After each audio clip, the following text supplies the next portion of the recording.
క్యూనే న్యూస్కు స్వాగతం.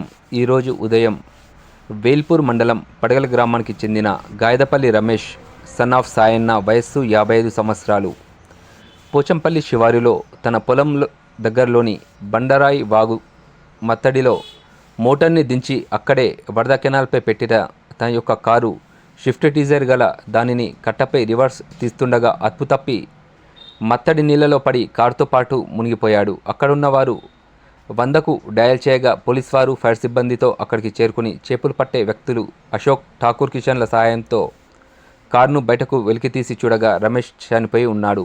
అతని భార్య యమున ఫిర్యాదు మేరకు కేసు నమోదు చేసి శవాన్ని పోస్టుమార్టం నిమిత్తం హాస్పిటల్కి పంపించడం జరిగింది.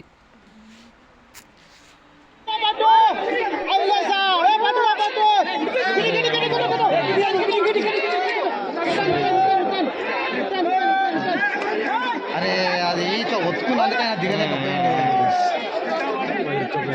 మొత్తము అదే అది దిగలేక గుద్దుకుంది. వెళ్ళదు మెల్లగా అన్న లోపలికి వెళ్ళి చేయబెట్టి అది గుద్దుకుంది. ఆడనే ఉల్టా పడ్డది. అది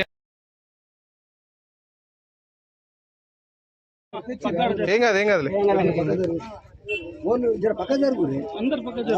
ఎప్పటికప్పుడు వార్తలను వీక్షించేందుకు Q9 న్యూస్ ని సబ్స్క్రైబ్ చేసుకోండి. లైక్ చేయండి, షేర్ చేయండి. విలువైన సమాచారాన్ని ముందుగా మీరే తెలుసుకునేందుకు బెల్ బటన్ ని క్లిక్ చేయండి.